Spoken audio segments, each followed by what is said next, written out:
It's time to smash the numbers.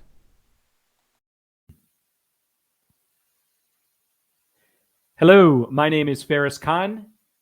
You can reach me on Instagram and TikTok at Bobblehead Guru, or I have my own YouTube channel. You can reach me there. Happy to talk on any of those platforms. Welcome to the Voice of College Football, Michigan edition, Smash the Numbers edition. Today, we are going to talk about the offense for Michigan football. There's a lot to get into. Let's get started.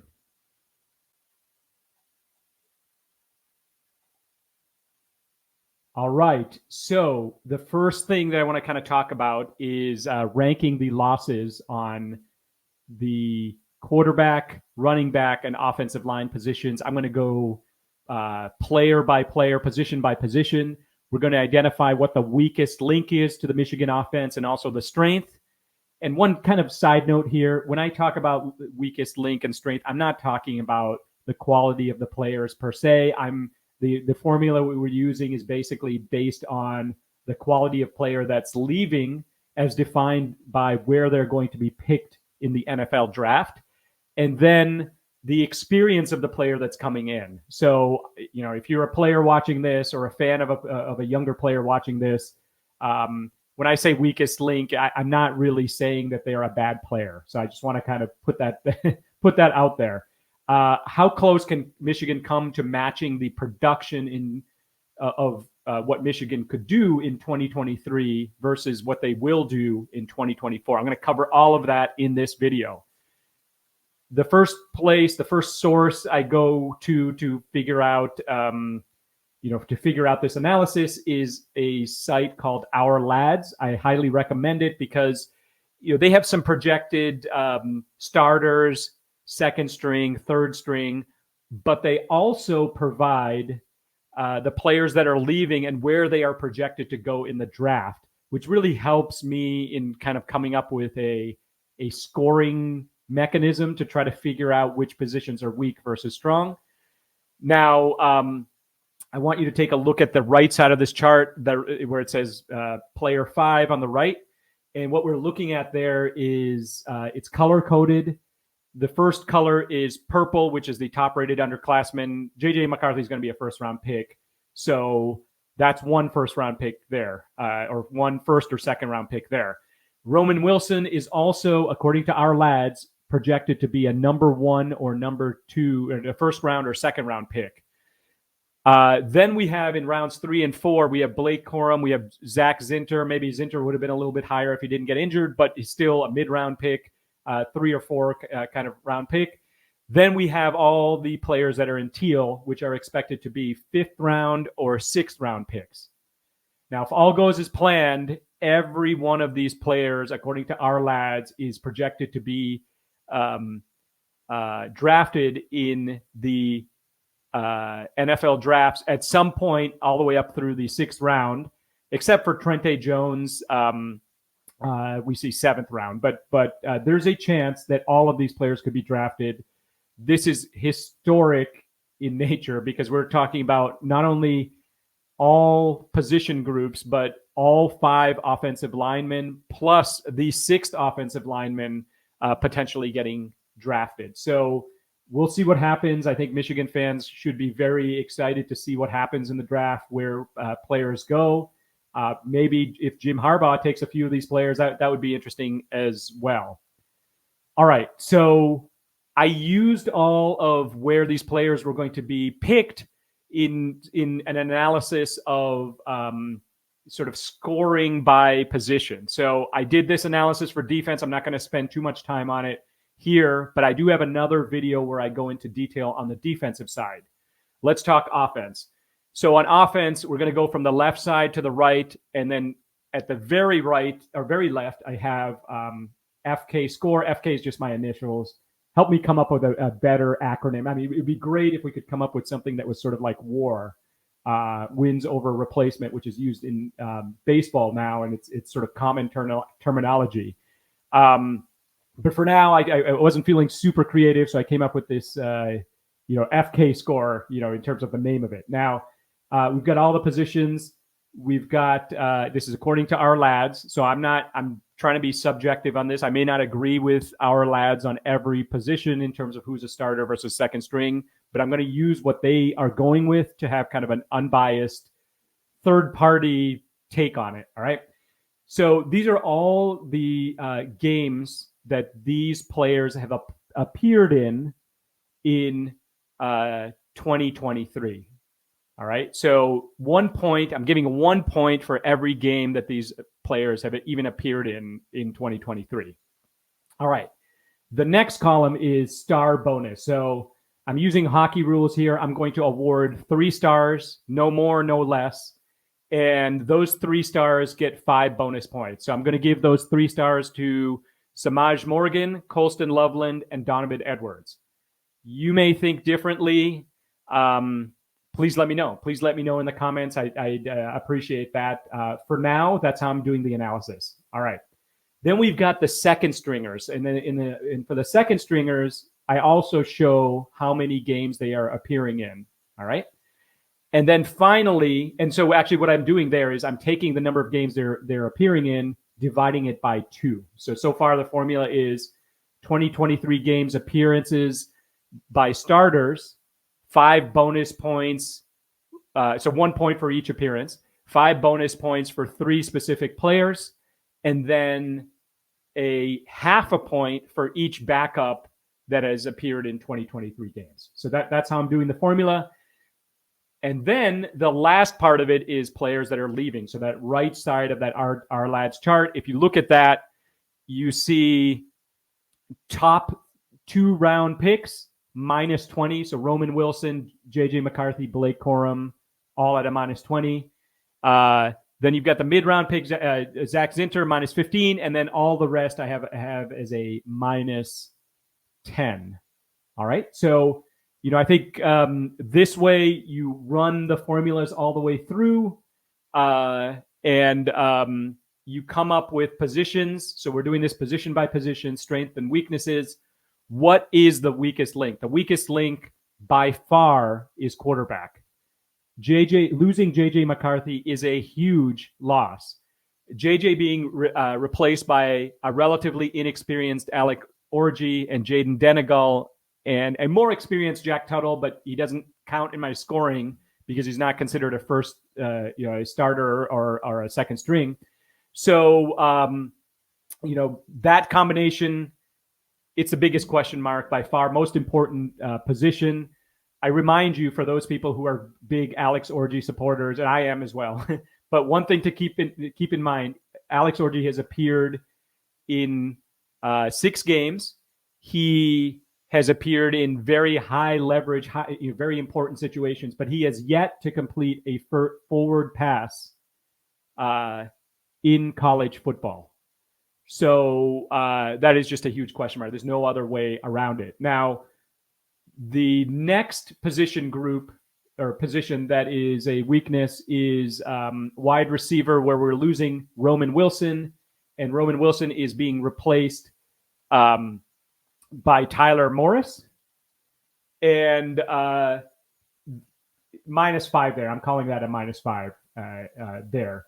I also did so I think we'll see next man up. We'll see how that works. And I know for Michigan, maybe running is more important than the relative importance of each position might be a little bit different. But remember, wide receivers are very important for blocking too. All right. So even if Michigan is run heavy. All right. Then the next position group that is a potential weakness is the offensive line.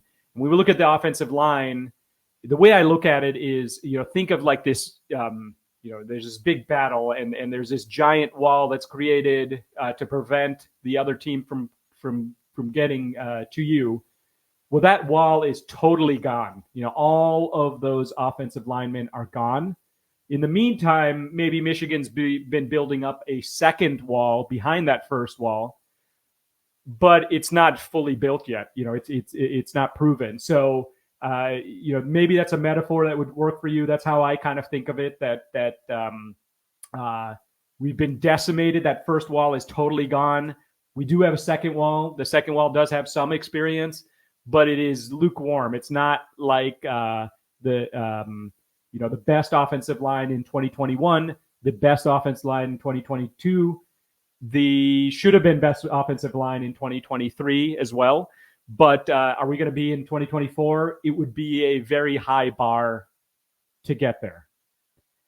All right, so let's keep going here. Now we're going to take a look at some specifics from Sports Reference. I consider Sports Reference to be the gold standard of sports statistics. I highly recommend using them. Once you know that they're credible, and I believe Sports Reference is the most credible statistics that are out there for sports, then you can dive deeper into that ecosystem. So I'm in the Sports Reference ecosystem. I'm going to use their passer rating, etc. Right? So you could see Jack Tuttle, Jaden Denegal, Davis Warren, Donovan Edwards, very minimal number of, less than 20 or right at 20 completions. If you can count Donovan Edwards, right at 20 completions versus 240 for JJ McCarthy. So you could see how much production is lost with just JJ leaving. Interesting point on the right here. Take a look at the scoring. And you see Blake Corum by far number one at 28 touchdowns. Number two is you have James Turner, but that's field goals. Number three is field goals and extra points. Then you have Roman Wilson. Roman Wilson is 12 touchdowns. And then you have Edwards, Loveland, and Morgan. So 5, 4, 4 in terms of touchdowns. After that, in terms of the players that Michigan has, there are only 3 players, the 3 that I listed, that have more than 1 touchdown. I'm even counting defensive player. That have more than 1 touchdown for Michigan in 2023. I mean, that's just an astounding number of the amount of production lost in terms of touchdowns. So just kind of keep that in mind. All right, so now let's look at yards from scrimmage. And, Corum is gone. Wilson's gone, 1362. So over 2,000 yards from scrimmage gone in those first 2. Then you've got Edwards and Loveland. I consider them the 2 superstars. Cornelius Johnson leaving. Then you've got Samaj Morgan, who I consider the 3rd superstar, or 3rd star, the 3 stars that I'm calling. And then, you're talking about a big drop-off. I mean, if you look all the way down at Alex Orji, you're looking at less than 100 yards of scrimmage for the entire year. So